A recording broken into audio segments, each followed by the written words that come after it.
Bible నిర్వచనం ఏంటంటే, క్రీస్తు యేసునందు బలవంతుడవు కమ్ము అంటే కండలు పెంచు కాదు.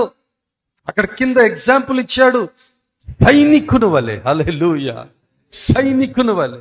నంబర్ 2 క్యారెక్టర్, బలవంతునికి ఉండవలసినటువంటి రెండవ క్యారెక్టర్ ఏంటంటే ready to fight. Ready to fight, యుద్ధం చేయడానికి ఎప్పుడు కూడా సిద్ధమే. ఒక సైనికునికి ఉన్నటువంటి గుడ్ బ్యూటిఫుల్ క్యారెక్టర్ ఏంటంటే, సైనికుడు ఒకడు యుద్ధం చేయడానికి రెడీ అయినప్పుడు, వెళ్తున్నప్పుడు నాతో నలుగురు రావాలని కోరుకోడు. ఆయన డ్యూటీ ఏదో ఆయన చేస్తాడు. ఆయన ఒక్కడే సింగిల్ హ్యాండెడ్గా నాతో నలుగురు ఉండాలి, నలుగురు ఉంటేనే నేను వెళ్తాను, నేను ఒక్కడనైతే వెళ్ళను బాబోయ్ అని అన్నాడు. సైనికుడు ఎప్పుడు కూడా సింగిల్ హ్యాండెడ్గా, ఇశ్రాయేలు ప్రజలందరూ కూడా గడగడలాడిపోతున్నారు గొలియాతుకి, కానీ సింగిల్ హ్యాండెడ్గా సైనికుడు అయినటువంటి దావీదు యుద్ధం చేసి దేవుని పక్షంగా నిలిచి విజయాన్ని సాధించాడు. హల్లెలూయా. ప్రియ సంగమా, బలవంతుడుగా ఉండాలని ప్రభు కోరుకుంటున్నాడు, బలవంతురాలుగా ఉండాలని ప్రభు కోరుకుంటున్నాడు. నంబర్ 1 ఏంటి? క్రమశిక్షణ. రెండవది ready to fight.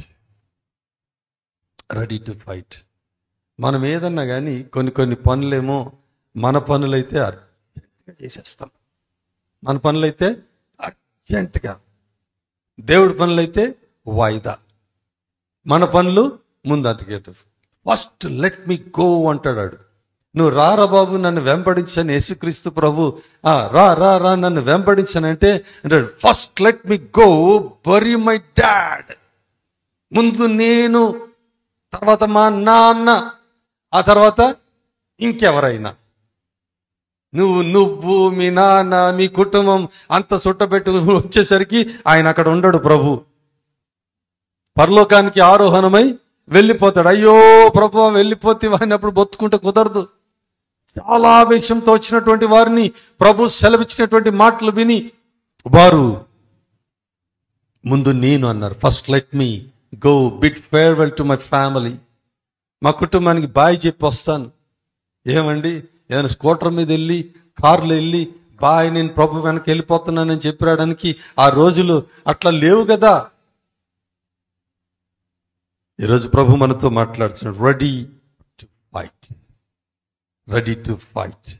And the third character అక్కడే రాసింది, క్రీస్తు యేసు మంచి సైనికుని వల్లే నాతో కూడా శ్రమను అనుభవించి. యేసుక్రీస్తు ప్రభుతో మన ప్రయాణం ప్రారంభించినప్పుడు ఇవన్నీ ఒప్పందాలు చేసుకుంటామా? ఖచ్చితంగా చేసుకుంటాం.